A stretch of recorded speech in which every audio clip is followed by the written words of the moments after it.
NSTV ప్రేక్షకులకు నమస్కారం.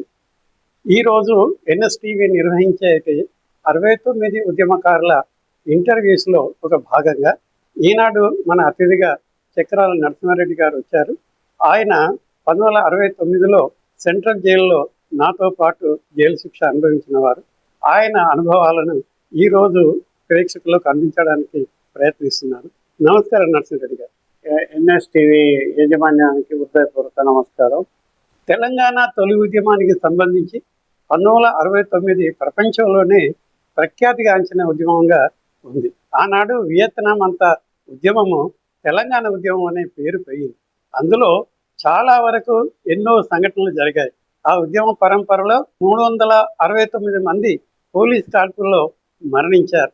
అంత పెద్ద ఉద్యమాన్ని ఆ తర్వాత మొట్టమొదటి టీపీఎస్ వచ్చిన తర్వాత ఆయన మదన్ మోహన్ దానికి అధ్యక్షుడై నడిపించాడు. ఆ తర్వాత చెన్నారెడ్డి వచ్చిన తర్వాత మళ్ళీ టీపీఎస్ను కాస్త తగ్గించారు. దానివల్ల ఉద్యమము వెనక్కిపోయింది. ఈరోజు వచ్చిన అతిథి చక్రాల నరసింహారెడ్డి గారితో మా అనుభవాలు పంచుకుంటాము. నేను అడిగినటువంటి ప్రశ్నలకు ఆయన కొన్ని అనుభవాలు చెప్తారు. అది ఈ కార్యక్రమంలో జరుగుతుంది. నరసింహారెడ్డి గారు, 1969లో మీరు అప్పుడు ఏమి చదువుతున్నారు? నేను హెచ్ఎస్సి ఎక్కడ? నర్సాపేటలో హెచ్ఎస్సి చదువుతున్నాను. మా గ్రూపు మొత్తం చాలా మంది ఉన్నారు. అందులో మీరు కూడా మా టీం లీడర్గా మేము పనిచేస్తాం మీ దగ్గర. అప్పుడు కనీసం 1968లో నుంచి స్టార్ట్ అయింది మనది. దానికి 11 మంది మన గాయకుని ఆ రోజులలో పాటలు పాడి మీరు రచించారు పాటలు. వాటిని అందరం మేము ఒక బృందంగా. అంటే మీకు జ్ఞాపకం ఉందన్నట్టు కాకతీయ కల్చరల్ అసోసియేషన్ పేరు మీద ఆ రోజులలో మనం ఒక అసోసియేషన్ పెట్టాము.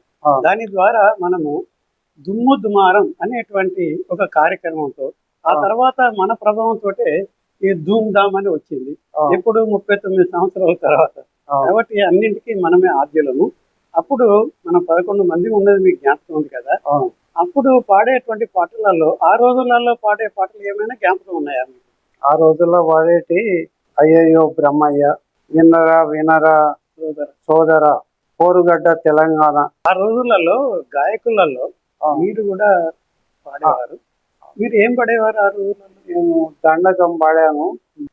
1969 నుంచి 20 నాడు పొద్దునే పోయి నర్సంపేట పోస్ట్ ఆఫీస్కు వెళ్ళి అక్కడ హంగర్ స్ట్రైక్ చేసినాం. దాని తర్వాత పికెటింగ్ చేసాము. దాని భాగంగా 21 మందిని పోలీసు వాళ్ళు లాఠీ దెబ్బలు కొట్టి మమ్మల్ని ఒక లారీలో ఇసిరేయడం జరిగింది. బార్డర్ పోలీసులు తీసుకొచ్చి విపరీతంగా కొట్టారు. అందులో మా సోదరులు అక్కడ ఒక 3 చనిపోయినారు మీటింగ్లో. తర్వాత మేము ఇది మన మహబూబాద్లో మీటింగ్ పెద్ద ఎత్తున చేసి అక్కడికి వెళ్ళాము. అక్కడ కూడా ఫైరింగ్ చేయడానికి పోలీసులు వచ్చారు. అంతలోపల మేము 11 మందిని అరెస్ట్ చేసి. దీనికి ఆనాడు మిమ్మల్ని అరెస్ట్ చేశారు. అయితే మీరు గ్రూప్ 11 మంది ఉన్నారంటున్నారు కదా. మేము అప్పుడు పాటలు పాడుతూ ఉంటే చేస్తున్నారని చెప్పారు. ఆ పాటలలో ఎవరెవరు పాడినారు? తర్వాత ఆ పాటలు ఏమిటి? పాటలు అప్పుడు వాడింది ప్రత్యేక తెలంగాణ కొరకు మేము ప్రజలను చైతన్యం చేయాలని చెప్పి పాటల రూపంలో వినరా వినరా సోదర అని చెప్పి ఇట్లాంటి పాటలు, రకరకాల పాటలు.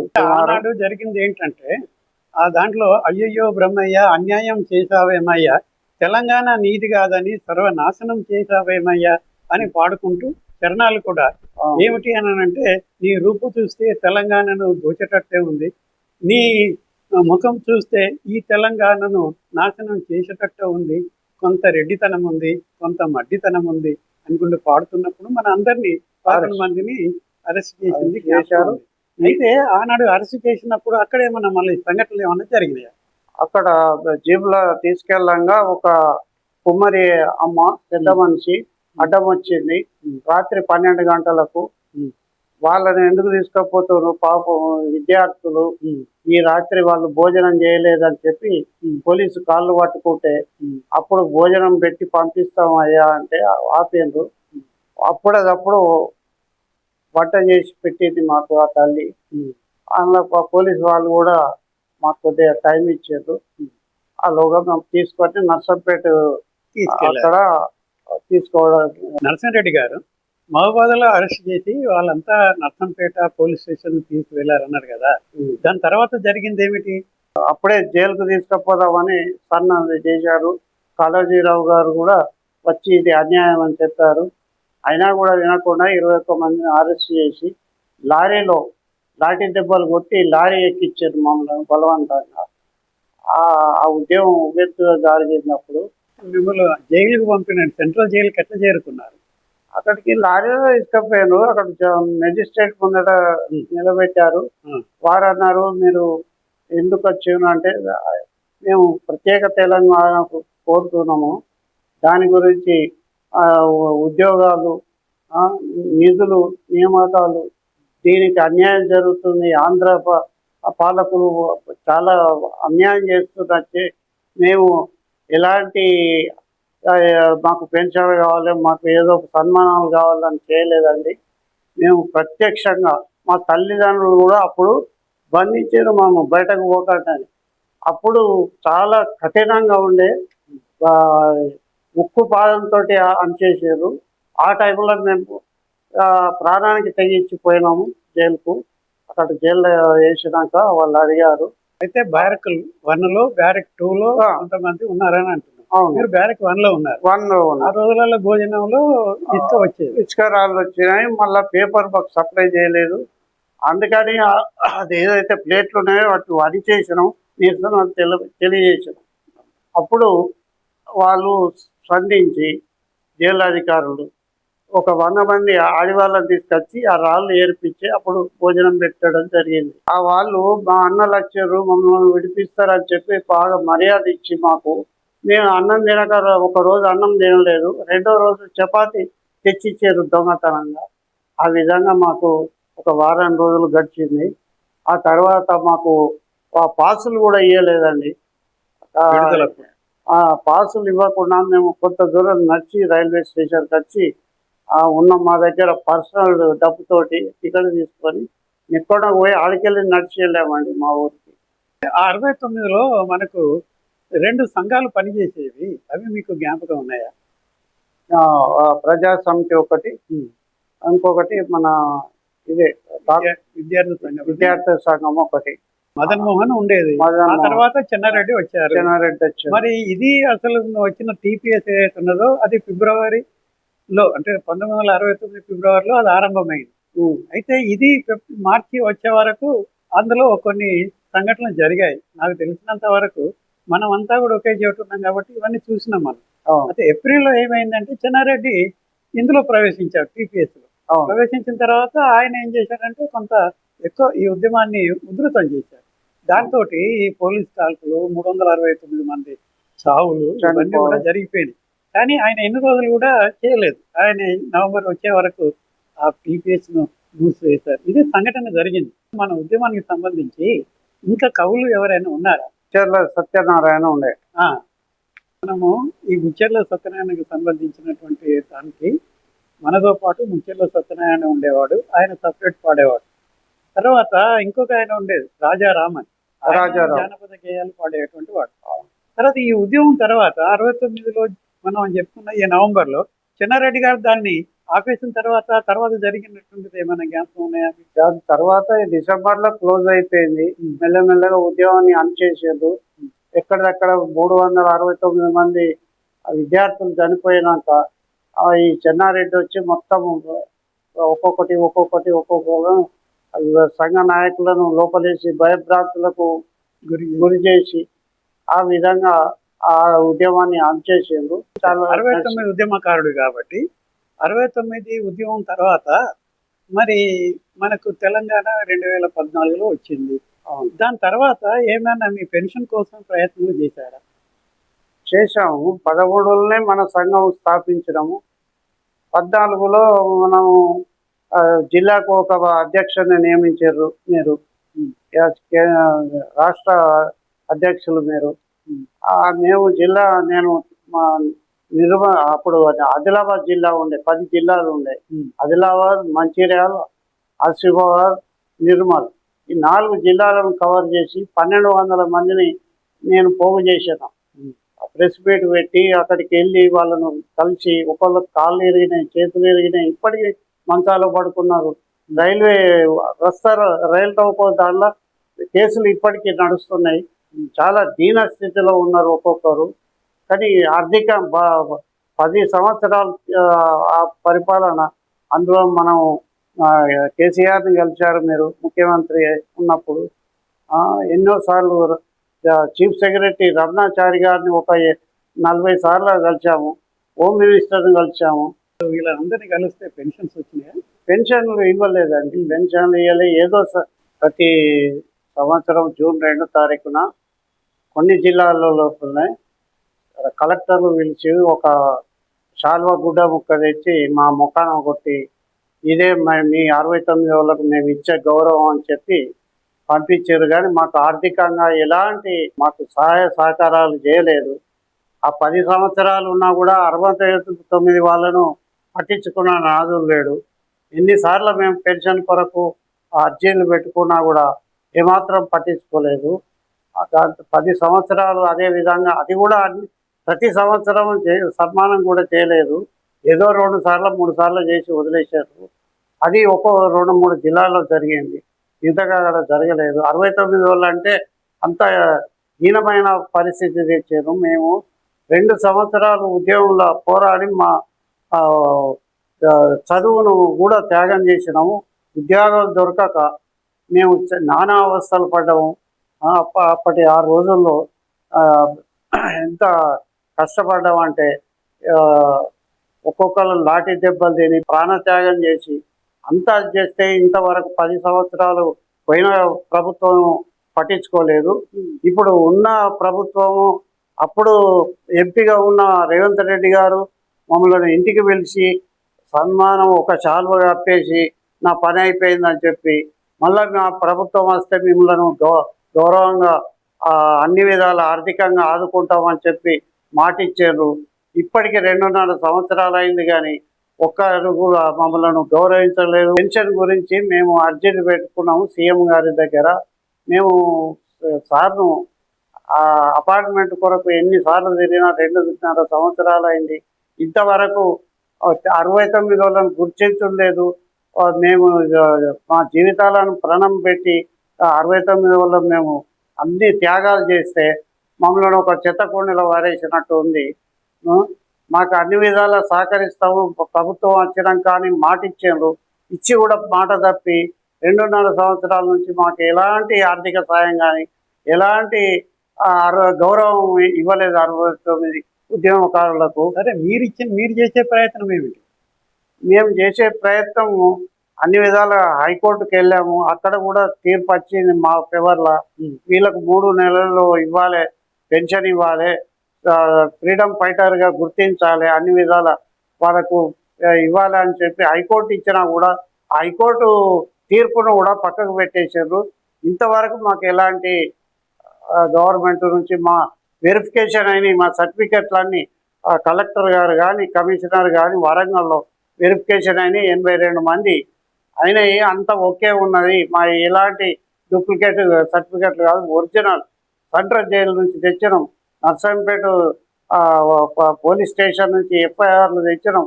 అన్ని రకాల ఒరిజినల్ సబ్మిట్ చేసినాం కోర్టుకు. తర్వాత గవర్నమెంట్ కూడా మాకు పిలిచి మీరు ఇట్లా అక్కడికి రాండి అంటే పోయి ఇచ్చాము.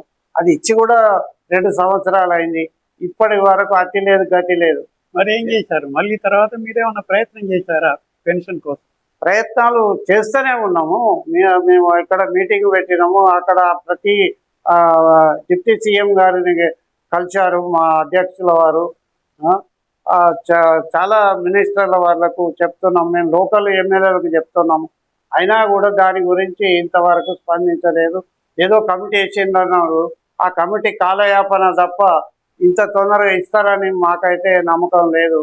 కనీసం కొన్ని వందల మంది ఉన్నారు మా వాళ్ళు, 69 వాళ్ళు. వాళ్ళకి ఎలాంటి సహాయ సహకారాలు ఇంతవరకు మీలాగానే చాలా మంది ఉన్నారు కదా. తర్వాత మీరు ఇప్పుడు మీ పెన్షన్ కోసం కానీ భవిష్యత్తు కోసం కానీ ఎదురు చూస్తున్నారు కదా. అవును. ఎందుకోసం?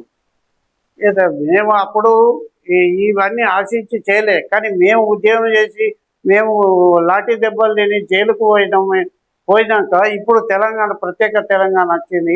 మీరు లాయర్ తోటి మరి కంటెంప్ట్ కింద పోయినారు కదా కోర్టులో. అవును. ఆ కోర్టుకు కంటెంప్ట్ కింద పోతే మరి కంటెంప్ట్ కింద మీకు రేపు ఏమైనా పెన్షన్లు వస్తాయా?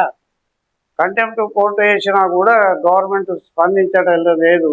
అది రావాలని మేము కోరుతున్నాము. అది ఎంత తొందరగా ఇస్తే అంత బాగుంటుందని మా ఉద్దేశం. రెడ్డి గారు, మీరు ఇటీవల రిట్ పిటిషన్ వేసిన తర్వాత అది గవర్నమెంట్ వాళ్ళు అమలు చేయకపోతే వాళ్ళ మీద మళ్ళీ మీరు కంటెంప్ట్ కోర్టు కింద మీరు కేసులు వేశారు. అది కూడా వేరే లాయర్ తోటి. మొట్టమొదటి రిట్ పిటిషన్ నేను వేసినా కూడా నా దగ్గర 278 మంది ఉన్నారు కాబట్టి వాళ్ళకి అన్యాయం జరగకుండా రిట్ పిటిషన్ మీరు వేరే లాయర్ల తోటి వేయించమంటే మీరు వేసుకున్నారు. దాని తర్వాత ఏం జరిగింది కోర్టులో? కోర్టులో తీర్పు వాయిదాలు వేసుకుంటా వస్తున్నది. మేము ఏం అడుగుతున్నామంటే మాకు ఏదైతే ఇతర కొత్త రాష్ట్రాలు ఏదైతే జార్ఖండ్ అవి ఉన్నాయో అక్కడ రాష్ట్రం రాగానే పెన్షన్ స్టార్ట్ చేసారు. అక్కడ ఇచ్చినట్టు అదే విధంగా మాకు పెన్షన్ ఇక్కడ ఇవ్వాలి, మాకు రిజర్వేషన్ ఇవ్వాలి పిల్లలకు, మరి మాకు ఫ్రీ ట్రావెలింగ్, మాకు ఇల్లు ల్యాండ్ 250 గజాలు ఇస్తామని మేనిఫెస్టోలో కాంగ్రెస్ గవర్నమెంట్ పెట్టింది. ఆ పెట్టినటువంటి అమలు చేయాలి అని చెప్పి మేము కోర్టు ద్వారా వచ్చినా కూడా మమ్మల్ని పట్టించుకునే నాదు లేడు. రాష్ట్రం వచ్చినాక మాత్రం వేరే వాళ్ళు, ఉద్యోగంలో లేని వాళ్ళు రాజ్యం వెళ్తున్నారు. మాకు ఇప్పుడు ఖచ్చితంగా కావాలనే మేము గవర్నమెంట్ను గట్టిగా నిలదీస్తున్నాము. కాబట్టి ఈ తెలంగాణ 69 ఉద్యమకారులను గుర్తించాలి, అందరికీ తగిన న్యాయం చేయాలని చెప్పి మేము డిమాండ్ చేస్తున్నాము. 2016లో అప్పుడు 2వ అవతరణ దినోత్సవం నాడు మమ్మల్ని అందరినీ 69 వాళ్ళని ఒకవైపున 100 మందికి లిస్టు పెట్టి ఆ లిస్టుకు సంబంధించినటువంటి వాళ్ళని పిలిచి మీకు అక్కడనే ప్రకటిస్తాను అని ఆ కార్యక్రమానికి పిలిచారు. రెండవది ఏంటంటే 80 మందిని వీరిని ఇక్కడ మన ఈ సికింద్రాబాద్ ప్యారెడ్ గ్రౌండ్లో వాళ్ళని పిలిచి వాళ్ళకి సన్మానాలు చేశారు. ఇది జరుగుతుండగా ఏమైందంటే 2016లో ఆ సెకండ్ ఫార్మేషన్ డే తెలంగాణలో అది సాధ్యం కాలేదు. కానీ ఆనాడు వాళ్ళు ఒక జీవో తెచ్చారు, కానీ అది బయటికి పొక్కలేదు అది. కాబట్టి అది అలాగనే రహస్యంగా ఉండిపోయింది. అందులో ఉన్నది ఏమిటి అని అంటే 11,000 రూపాయలు ఉత్తరాఖండ్ లాగా ఇవ్వాలి అనేటువంటిది ఆ జీవోలో ఉంది. అది ఏంటనంటే మీరు కోర్టుకు పోయినప్పుడు ఆ కోర్టులో ఏజీ చెప్పిన విషయం అదే. ఏమన్నాడంటే వీళ్ళకి 2016లో వీళ్ళకి జీవో వచ్చింది, 11,000 ఇస్తున్నాం, అవే ఎప్పుడు ఇస్తున్నామని అన్నారు. అయితే అప్పుడు నేను అంటే లాయర్గా ఏం వాదించామంటే 2016లో కనుక 11,000 ఉంటే 2026 వరకు ఎంత ఇవ్వగలుగుతారు అని అన్నాం. మీరే చెప్పండి అంటే మేము చెప్పాము. ఇప్పుడు లక్షదీప్ కూడా 2024 నుంచి 30,000 ఇస్తున్నారు కాబట్టి అది కూడా లెక్క చేస్తే అది కూడా 33,000 అవుతున్నాయి. కాబట్టి మీరు ఆ 30,000 ఇవ్వాలి అంటే వాళ్ళు ఇస్తామన్నారు. కాబట్టి మీ పోరాటంలో మీరు పోయిన కోర్టుకు కంటెంప్ట్ కింద మీకు ఎప్పుడైనా కూడా వస్తాయి. అది కూడా ఇప్పుడు సెలవులు కాబట్టి సెలవుల తర్వాత మీకు వచ్చే ప్రయత్నం ఉంది. దానికి మీ స్పందన ఏంటి? దానికి మేము తొందరగా మాకు రావాలని చెప్పి కోర్టు ద్వారా తీసుకొచ్చి దానికి గవర్నమెంట్ కూడా మాకు న్యాయం చేయాలని చెప్పి కోరుకుంటున్నాం. ఈ తెలంగాణ ఉద్యమం 69లో ఒక బిల్డింగ్కు బేస్మెంట్ ఎలాగో మేము అలాగా బేస్మెంట్ తయారు చేసినాము. ఇంటికి బేస్మెంట్ ముఖ్యం, ఇంటికి బేస్మెంట్ లేకపోతే ఇల్లు ఆగుతుందా? మరి 69 లేకపోతే ఈ మలి ఉద్యమం ఎక్కడికి వెళ్ళొచ్చింది? దాని ఫౌండేషన్ 69 ఫౌండేషన్ తోటే రాష్ట్రముల ఏదైతే పాలకుల గుండెల్లో రైలు పరిగెత్తించి ఇందిరాగాంధీ ఇక్కడికి వచ్చే విధంగా ఆ ఉద్యమం పెద్ద ఎత్తున జరిగింది. దానికి ప్రజలు కూడా చాలా వరకు కొంతవరకు సహకరించారు. అది అది లేకుంటే ఇది లేదు, ఈ తెలంగాణ రాకపోవు. 69 బిల్డింగ్కు బేస్మెంట్ పిల్లర్స్ ఎట్టడం ఈ ఉద్యమం మేము అట్లా. కాబట్టి మమ్మల్ని ఫస్ట్ మమ్మల్ని గుర్తించి మాకు న్యాయం చేయాలని చెప్పి కోరుతున్నాము. అటు కోర్టు ద్వారా కానీ ఇటు రాష్ట్ర ప్రభుత్వం కానీ తొందరగా స్పందించి మాకు తగిన విధంగా గౌరవం ఇవ్వాలని చెప్పి కోరుకుంటున్నాం. NSTV ప్రేక్షకులారా, 1969 ఉద్యమము, ఆ ఉద్యమంలో జైలు పాలైనటువంటి నరసింహారెడ్డి, చక్రాల నరసింహారెడ్డి మాటల ద్వారా, అనుభవం ద్వారా మనకు ఆనాడు జరిగినటువంటి సంఘటనలు కూడా తెలిసినాయి. అయితే నిజంగా చెప్పాలంటే ఒక ఆయన ఈ 1969 సంబంధించి ఒక పుస్తకంలో ఇలా రాశారు.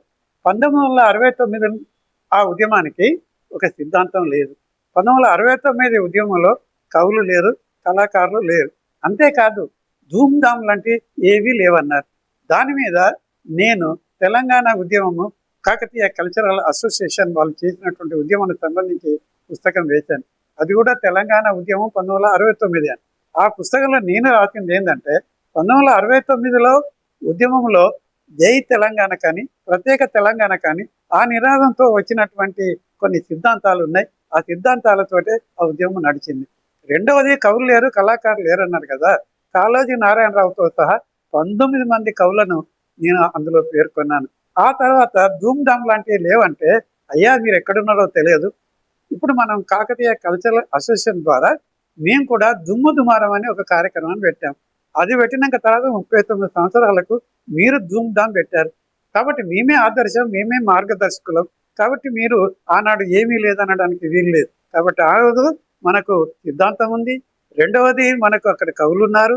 మూడవది కాకతీయ కల్చరల్ అసోసియేషన్ ద్వారా దుమ్ము దుమారం అనేటువంటి కార్యక్రమం ద్వారా మేము 11 మంది, నరసింహారెడ్డితో పాటుగా మేము 11 మంది పాటలు పాడేవాళ్ళం. అందులో అయ్యయ్యో బ్రహ్మయ్య అన్యాయం చేసావని ఒకటైతే, ఉల్లి చెట్టు మళ్ళీ కాదు పిన్నమ్మ తల్లి కాదు, ఆంధ్రమాత పిన్నమ్మైందోయ్ నా సామిరంగా ఆరగించి వెళ్ళ చూసిందోయ్ నా సామిరంగా అనే పాట. తర్వాత వినరా వినరా సోదర తెలంగాణ మనదేరా అదొకటి, జయమ్మ నిశ్చయంబురా తెలంగాణ మనదేరా అని అదొకటి, పోరుగడ్డ తెలంగాణ, వీరమాత తెలంగాణ, ఇటువంటి పాటలు ఎన్నో వచ్చినాయి. అది నేను రాశాను, మీ వీళ్ళం కలిసి కూడా పాడుకున్నాం. కాబట్టి ఆ ఉద్యమంలో అన్నీ ఉన్నాయి, సిద్ధాంతాలు ఉన్నాయి, తర్వాత కవులు ఉన్నారు, కళాకారులు ఉన్నారు. అంతేకాదు దుమ్ము దుమారం లాంటి కార్యక్రమాలు కూడా చేశాము. అసలు నిజంగా చెప్పాలంటే ఆనాటి ఉద్యమంలో నన్నమద స్వామి, ముచ్చెల సత్యనారాయణ వీళ్ళు మొదటి కళాకారుల సంబంధించిందే కాదు, వాగ్గేయకారులు అన్నారు. మేము పాడిన తర్వాత లేదా వాగ్గేయకారులుగా మాకు గుర్తింపు వచ్చిన తర్వాత 3 ఏళ్లకు గద్దర్ వచ్చారు. ఆయన తర్వాత 3 ఏళ్లకు ఈ అందశ్రీ తర్వాత వీళ్ళంతా వచ్చారు. కాబట్టి 69 అందరికి దిక్సూచి అని, అందులో ఉన్నటువంటి కళాకారులు మొదటి వాగ్గేయకారులని చెప్పడానికి ఈరోజు మీ NSTV ప్రేక్షకులకు వినయపూర్వకంగా మనవి చేస్తూ ఆనాటి ఉద్యమం మహత్తరమైనదని చెప్తూ ముగిస్తున్నాం. నమస్కారం.